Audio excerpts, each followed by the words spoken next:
Are you stressed or stuck? Well, stick around because I'm going to give you 4 tips for how you can reduce this stress. Welcome back. Johnny Pardo here with the Self-Esteem and Confidence Mindset. So, I used to be very kind of stressed. Lots of things would trigger me. I get stressed out by work. I get stressed out by dating. I get stressed out by some, little arguments with people, and I get stressed out with just general things in life, and I'd overthink things and worry a lot. Now, am I going to be stress-free for the rest of my life? No. There's always going to be a situation that comes in and might knock me off balance a little bit, but it's my choice to how I respond to things.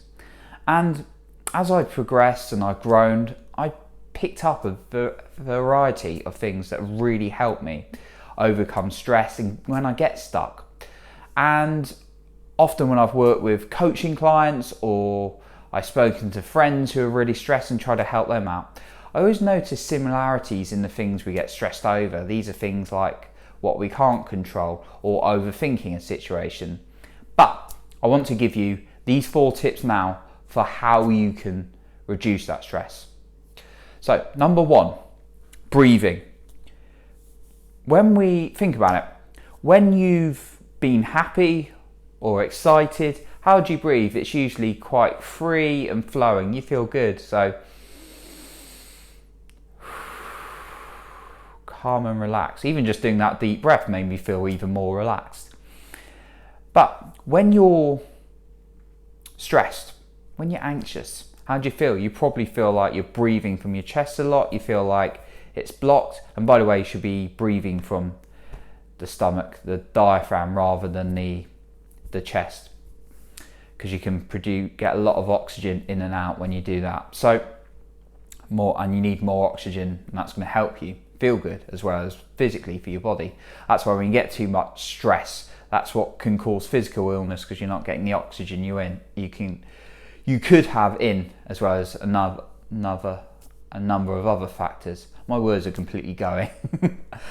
So yeah, breathe in and out. It wasn't anything to do with that breath, honest.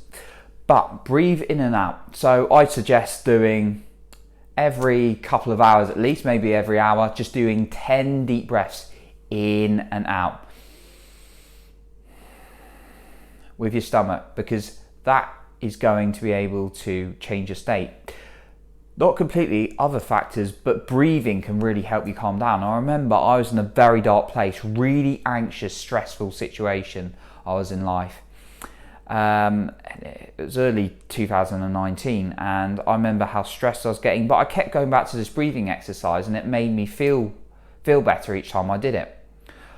There was quite a number of other things I had to do to overcome that situation, but every time I did some breathing, obviously you breathe every day, but this specific breathing, I felt a lot better. So breathing's number 1, because we can calm ourselves down by controlling and slowing down the breath.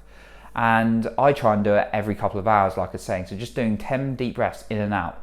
I do it rather than the 20 minutes meditation breathing. I do tapping for meditation. So just doing little and often, focusing on your breath and taking some deep breaths can help. The second one is to smile.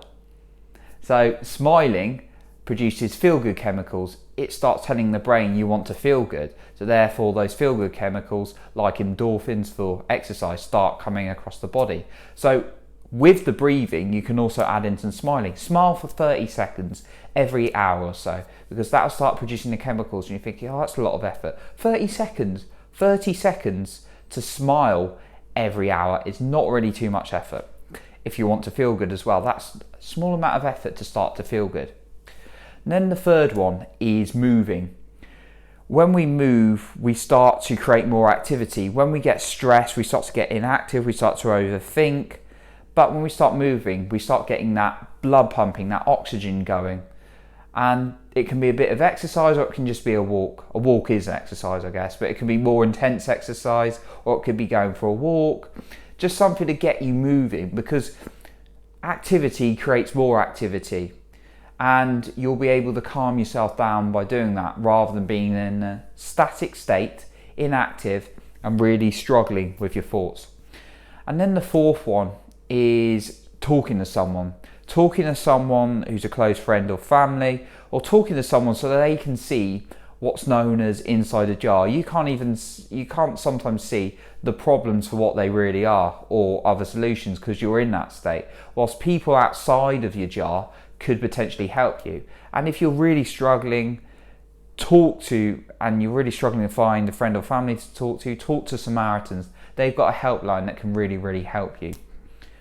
So those were my quick tips for what you should do if you're really starting to get stressed and you're really starting to get stuck.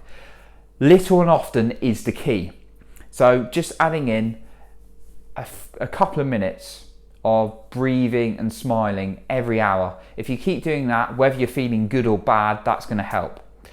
And that's going to be able to get you in a natural, kind of more relaxed state. Obviously, these stresses are going to come in, but if you're in a more natural, relaxed state, you're less likely to get blown off by these kind of things. So, thank you very much for watching my video today. I hope it's been valuable. If it has, please share it with friends and family so we can reach more people and reduce stress in people's lives, because ultimately I want people to feel good about who they are, their self-esteem and confidence. And if people are stressed, that can't be as easy for them. So I'd be grateful if you wanted to share it. Also, if you're watching this video on YouTube, you can also subscribe for more videos like this. You can subscribe to my channel. Until next time, I'll catch you soon.